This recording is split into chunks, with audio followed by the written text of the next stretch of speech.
इंद्र जी चंद्रमा को मिलाने लगे। कोई सुंदर झरेली बता दो हमें, नार गौतम की अपनी बताने लगे। कौनो कवाली का टुकड़ा है, कौनो आशिक अपना मासुका से कह ले रहा।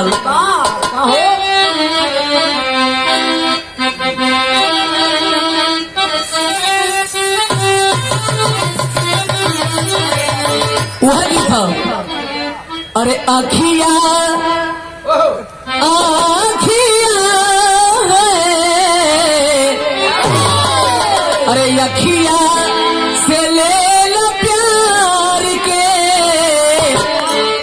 अखिया से ले लो प्यार के, नेवता है सनम हो, अखिया से ले लो।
बिरहा में भाव हो,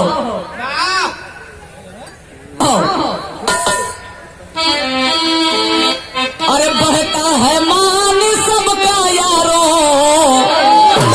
अरे बहता है मान सबका यारो, अच्छे विचार से।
किसी को कफन ओढ़ाया है,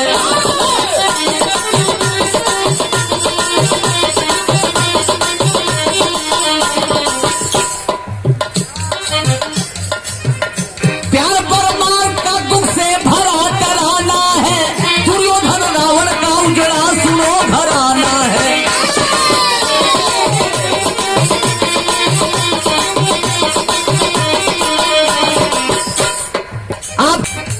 कामना इंद्र की जागी है अधीरतिया में, कामना इंद्र की जागी है अधीरतिया में, कमंडल मृक्षालाले आए मुनि के कुटिया में।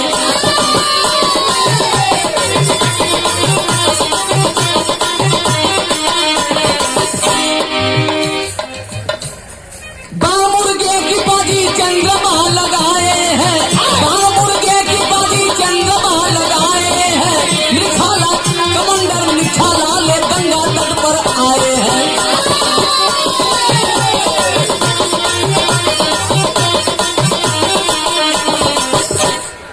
भाव एकदम स्पष्ट हो। इंद्र जी चंद्रमा के बोलन, इंद्र जी के रहल देवताओं का राजा, चंद्रमा के बोलन करण की बतवा हमार व्यवस्था तो दिने में चले ले, तोहार व्यवस्था राती में चले ले। तो रात में घूमल आया तो एक से दोस्त हमारे से काम कर देता कौन हो? चंद्रमा जी हाथ जोड़ के कलन कौन काम है प्रभु कहना तोरे समझ आवत था कि रात में घूमला कोनो सुंदर मेहरारू से भेंट होले हाय हाय हाय हाय मेहरारू चावल का हो। कहना सवाल तो बड़ा खतरनाक है कर दिया कलम बात सही हो कहना हाँ एक औरत है इतना सुंदर इतना सुंदर इतना सुंदर कितना हो?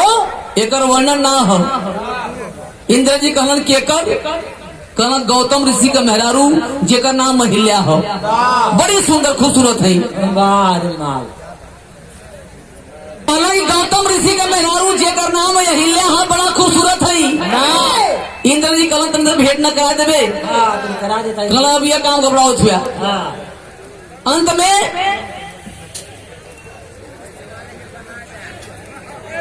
बांग चंद्रमा जी मुर्गा बन के गौतम ऋषि के कुटिया में गईलन कुकुरों को आवाज लगौलन। अब गौतम ऋषि सोचलन कि ये भाई भोर हो गया उसमें 2 बजत हो ये अपन कमंडल मृगशाला उठौलन लेके गंगा जी पर प्रस्थान कैलन और जब यहाँ गईलन तले इंद्र जो नाव नहीं के भेष में अंदर पहुंच गईलन। आखिरकार एक तरफ गौतम ऋषि कमंडल उठा करके गंगा जी पहुंचलन दूसरे तरफ इंद्र गौतम ऋषि का भेष बनाए के अहिल्या के पास पहुंचलन। जब पहुंचलन जब एक बुड़किया मरलन गंगा जी प्रकट हो गई बिरहा में कहीं तर्ज लगी मास्टर अरे पकी गई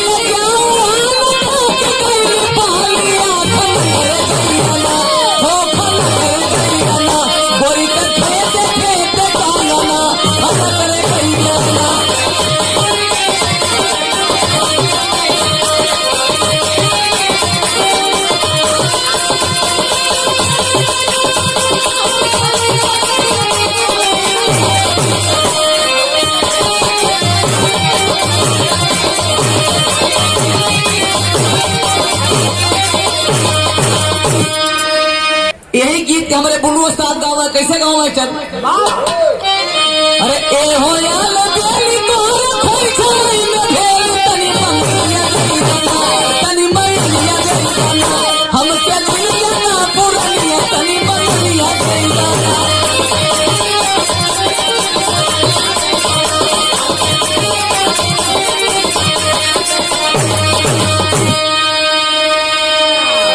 जब गौतम ऋषि एक बुड़किया पानी में से निकलना गंगा जी प्रकट हो गई नहीं कहलीन अरे माता सुर सरी से भइले मुनि जी का भेड़िया बताइए दिहलिना हो बताइए दिहलिना भरवा कइले तो पातिया बताइए दिहलिना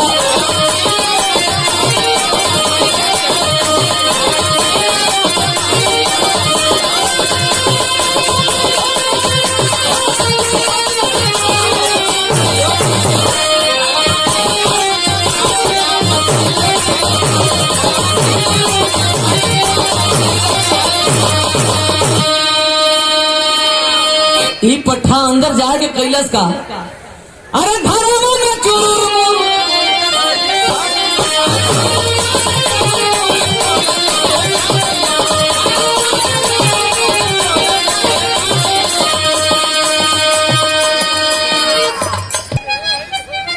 अरे घरों में चूर बोलत रहे खटिया आलू के बहार इंद्र धई के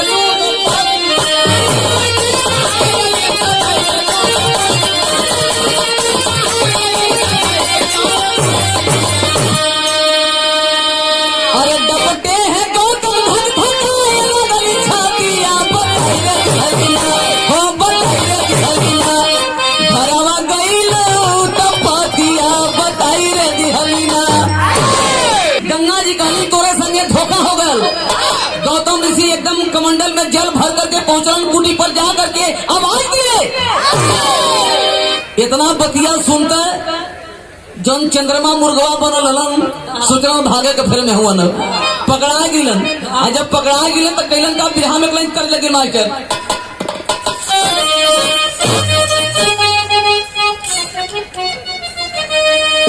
लाइन है। अरे आरा जिला भोजपुर बक्सर के आगे पटना, बतावा ड्राइवर बाबू के नया लेबा कितना, बतावा ड्राइवर बाबू।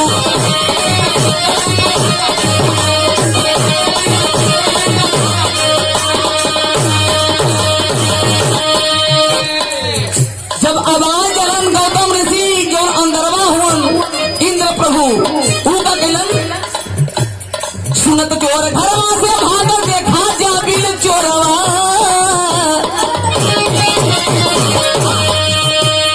सुनत चोर घरवा से भागल देखा जाबिल चोरवा, मछली का मुंडा हाथ पकड़ के भागल बासा घोरवा, मछली का मुंडा।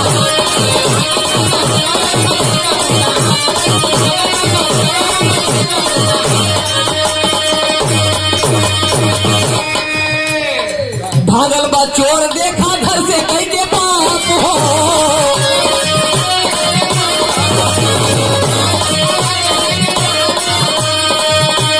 अरे क्रोधवा में गौतम ऋषि देई दिहल श्राप हो। तोरलिंग गिर जाई पानी हो जाई पोखरवा।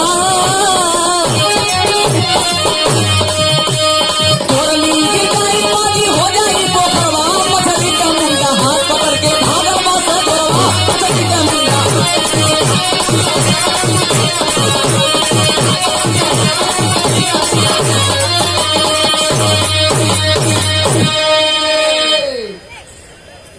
चार पांच कमंडल जब मुर्गा रूपी चंद्रमा के मरलन, पैसा ले लो। चंद्रमा के पकड़ के अपने मन का धुलाई शुरू हो। यार इंद्र मौका पकड़ के अभी पट्टा समझ गल कि पकड़ा जब तो बड़ी मार बराब, कपड़ा कुल अंदर रह गल, अभी नंगा धरेगा पट्टा भागल। अच्छा तो नजर जब गौतम ऋषि के पड़ल हो तब श्राप दहलन, कहना कि जो तू एक ऋषि के मेहरारू के आबरू लुटले हिए, एकरे वजह से तो के हम श्राप देते हई कि तुम्हारा लिंग अभी कट के गिर जाएगा और उसी के स्थान पर एक भग बन जाई, सहस्त्र भग। यानी आदमी का कनेक्शन खत्म, मेहरारू को शुरू। आदमी का टावर खत्म, मेरा भी। बड़ा परेशान हो गए। ई इंद्र जाए के केवाड़ी में, घरे में जाए के केवाड़ी बंद कर दिला अंदर से। बिरहा में कहीं तर्ज मास्टर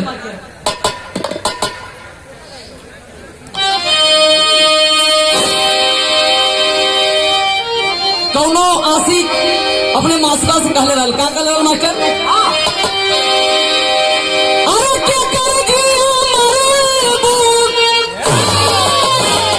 अरे क्या कर दिया मरबूत, अरे हाय कजर लगाए के हे गोरिया जालू अचरवा ओढ़ाई के।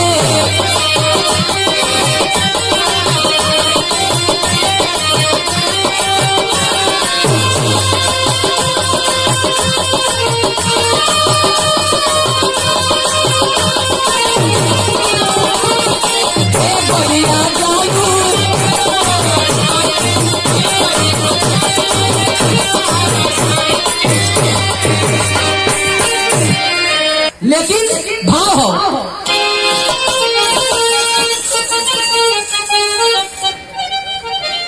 क्यों भूल गई सेठी, भूल गई सेठी, इंद्र छिपल लुकाई के, काहे लुकाई अपना कोठरी में जाई के।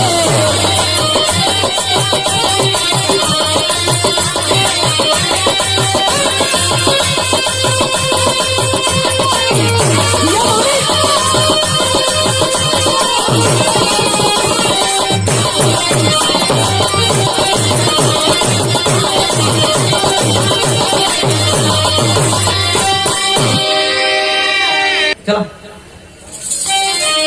अरे दूसरे के नारी जे करी पाप भारी, अरे दूसरे के नारी जे करी पाप भारी, ऐसे ही शराब दी है मोहन मुरारी।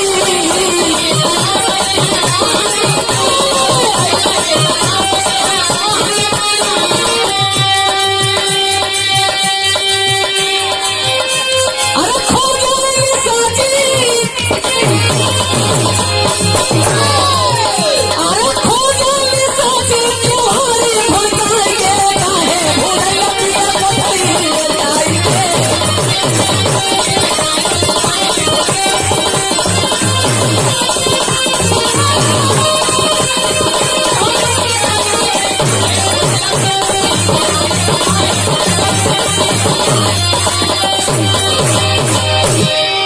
गोविंद भगत कहा जा करके इंद्र के मेहरारू केवाड़ी खोखुलावा लगनी कहनी का हो अंदर हव्या कल खबरदार बोला मत बुखार आ गल हो वो कहे कि ऐसा घटना हम करके आयल है।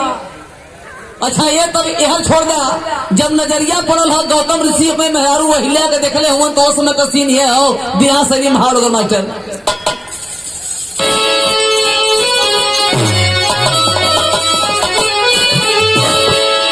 अपने नारी के अपने मेहरारू के गौतम ऋषि जब देखले हुआ तो श्राप दहलन का दहलन कलर के रे जवानी जीव के कांगल हो गई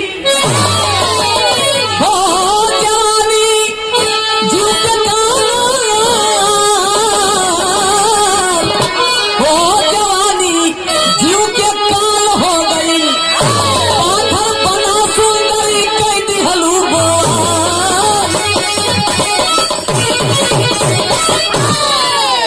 लेकिन एम्मा अहिल्या का कोनो दोष ना रहल। गौतम ऋषि श्राप दलन की जा तू पाथर बन जा आंख से आंसू चला लगल कहनी सरकार एम्मा हमार कोनो दोष ना हो कभी कभी इस ज्यादा सुंदरता जी को काल हो जाले आंख में आंसू हो रो रही है बिरहा में क्लाइन कर दे मास्टर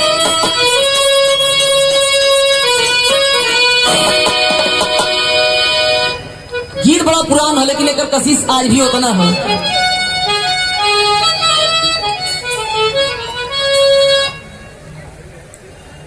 कि उठेला दरदिया रे हमारा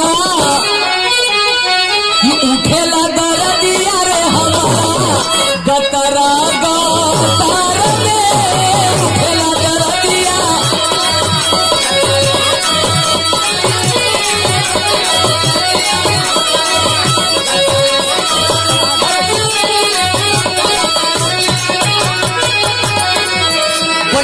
कि उठेला दरदिया रे हमारा गतरा गतर में उठेला दरदिया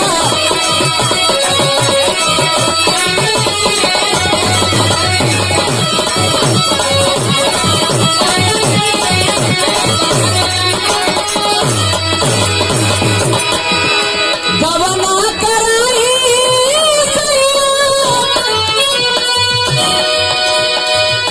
गवना कराई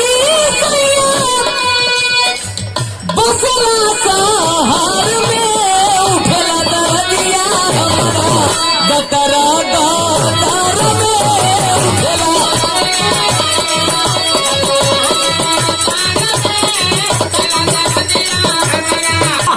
अरे सुन के सलाम बोली अरे हर करली रूदानवा मान जा सवरिया हमरो कि मान जा सवरिया हमरो कहानवा मान जा सवरिया हमरो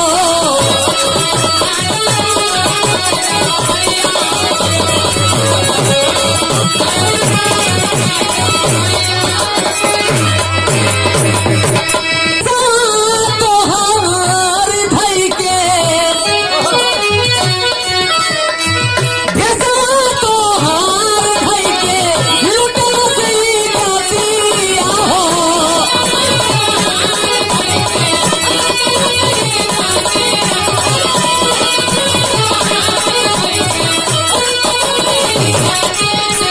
चाली सैया हमार कोनो दोस्त ना है तोहार भेष पकड़ के हमरे आबरू के संगे खेल दिलस अरे भेषवा तोहार धई के लुटल सही जातिया हो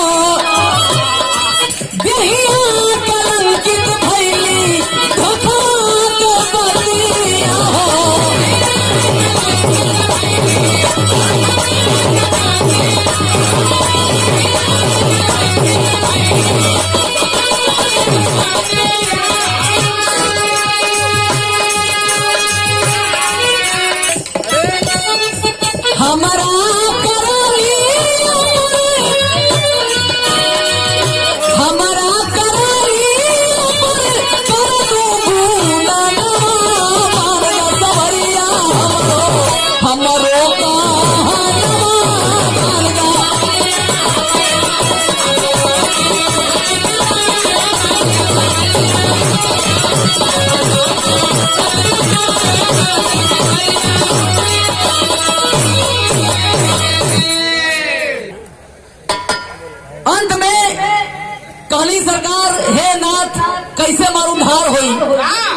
बिहार में कोई तर्ज मास्टर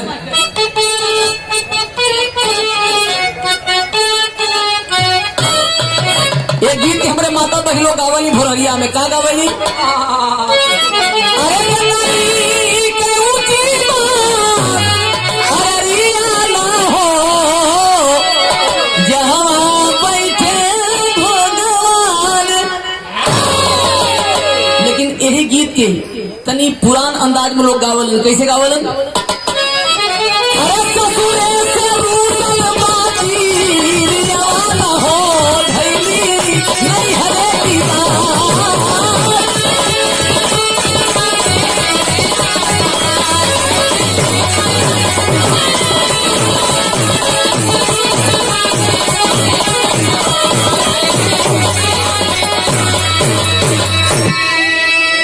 कहावत पुरनिया दादा कले हवन की आपन लड़का दूसरे के मेहरारू बहुत सुंदर लगेगी। हाँ बड़ी सुंदर लगेगी। हाँ लेकिन ई भाव ओकरा बदे भाव कि जवन मजा अरे आम के चटनिया सोयाव और धनिया में नाही। लेकिन हम कहिला कि जवन मजा आपन दुलहिया जवन मजा आपन दुलहिया ओ हीरोइनिया में नाही।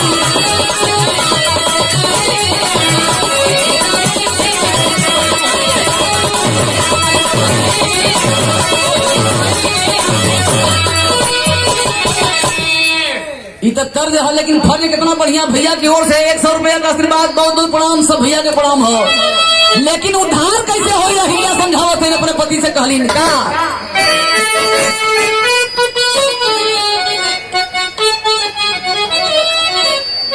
अरे रोइया भाई चारनिया न हो सुनी सजना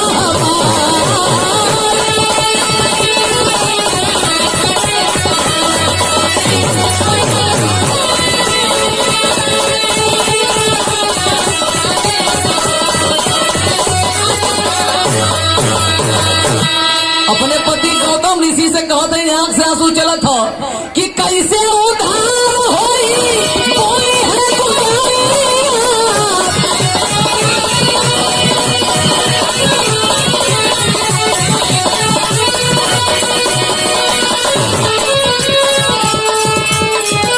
अरे कैसे उधार होई बोली है गुजारिया।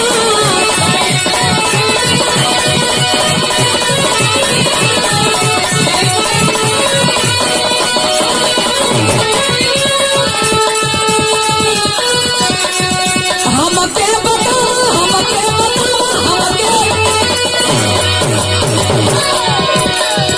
हमके बता हमारी कहानियाँ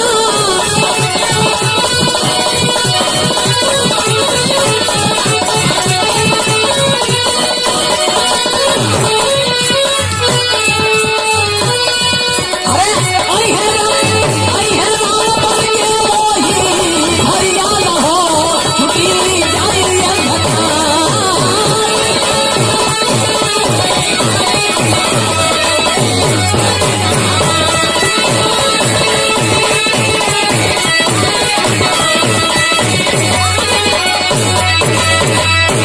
सुमित यादव सिंचाई विभाग की ओर से मेवड़ी संधा के माटी से 100 रुपए का आशीर्वाद बहुत बहुत प्रणाम सब भैया के प्रणाम हो। उधार होई आग से आंसू कह रहा था कहन की उधार होई जब भगवान राम अहन उनके पैर से तोहार शिला टकराई वही समय तो उधार हुई राम यही है तब तो उधार हुई ये हमार का भयल जौन इंद्र घरवा में लुकायल हवन वो समय का भाव हो जाके केवाड़ी खुपड़ावत है सची उनका मेहरारू तब बिरहा में आखिरी तक हमरे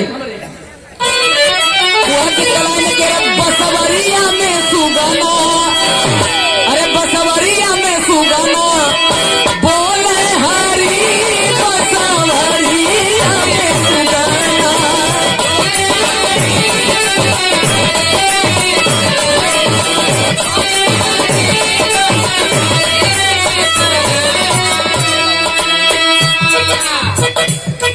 पूछली सची बतिया हो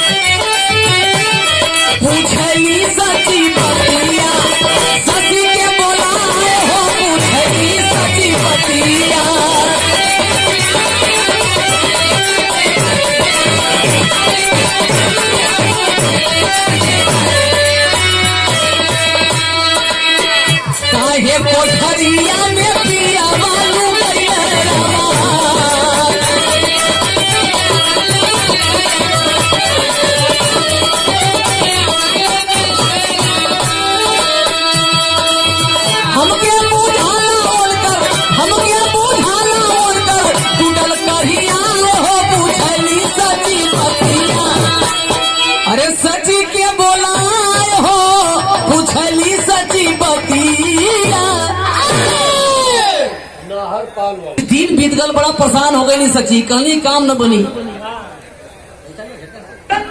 कुछ दिन बीत गल, सची परेशान हो गई। चंद्रमा के बरौली कहनी कि तो ही संगे रहे है, बतावा का बात है।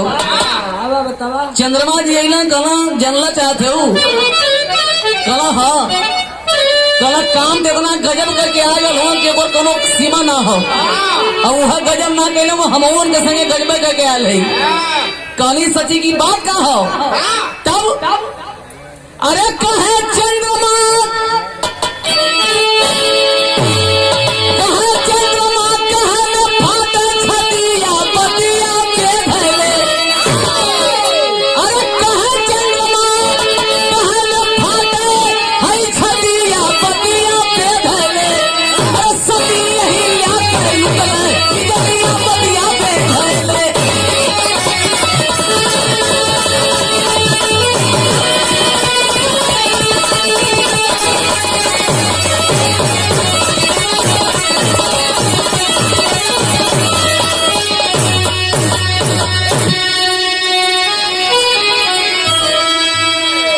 अरे मुनि श्राप से मूल खजाना कटके गिरले भुइया हो, सहस्त्र भग के बन गए स्वामी, इनकर सारी देहिया हो। अरे यही से लुकर चाहे उत्पतिया पतिया के भले, अमर भेटई है कैदी है दुर्गति पतिया के भले। चंद्रमा जी कहना कि जानना चाहते हो, कहली हाँ। कहलन की इतना गजब का काम का क्या हुन, सती अहिल्या का आबरू लूट लहलन, हम सर्वा चुतिया आदमी उनके चक्कर में पड़ के मुर्गा बन गईली, हमारे इतना धुलाई भैर कैसो बच गए है। यही से गुस्साए के गौतम ऋषि श्राप दे दलन कि जा तू एक ऋषि के पत्नी के आबरू के लूट ले, या तो श्राप देते कि तुहार व्यवस्था एकदम करके गिर जाओ, और ओकरे जगह पर मेहरारून का भग बन जाओ, और तेरे शरीर में शहद का भग बन जाओ। यही से पहलवान लुकल हुए अंदर, और कोनो बात हो ना, जान गई नहीं। आधा के निर्भाव मास्टर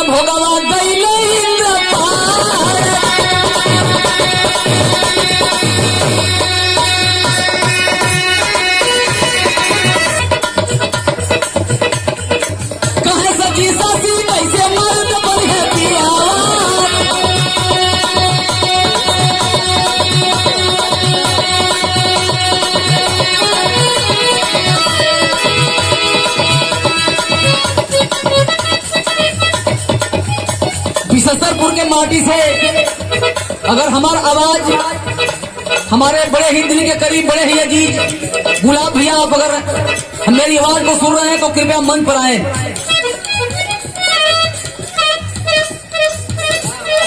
कहे सची साची कैसे मर्द बन है पिया,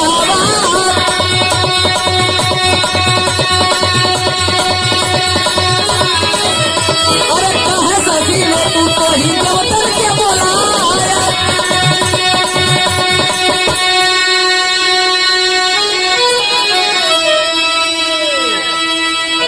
सची सवाल करत है इंद्र चंद्रमा से कि कैसे कौनो व्यवस्था बतौता कि आदमी बन जाता फिर से, कौनो उपाय हो बताओ, तुमको उपाय हमारे पास हो तब रुका। अरे देवन सभा के बीच कई निहाय लालावा, देवन सभा के बीच कई निहाय लालावा, लिंगा बजते ही नहीं राज बचाया, भैरी पंचायत के होना देला हथियारा, भैरी पंचायत के होना देला हथियारा,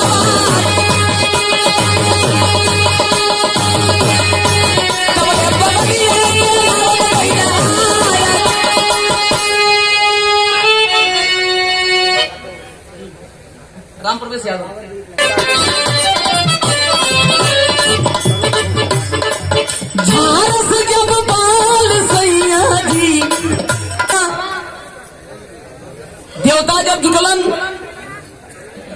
ई प्रस्ताव रखल गल कि जे अपन व्यवस्था दे कही वो आधा राजपाट ले लेही बा। अब देवता दाने ही सुनन की अपन के राजपाट लेवे बदे अपन व्यवस्था देवे पड़ी। सब प्रांगण गायब हो गल, देवता फरार। नारद भगवान अइलन आ करके तुरंत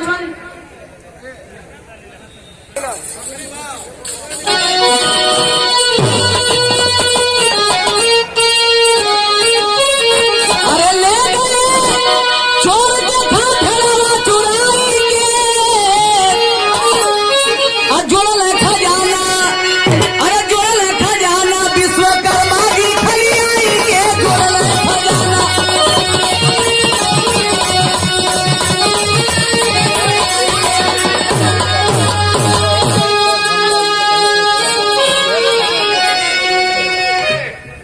नारद भगवान पहुंचलन धरती पर।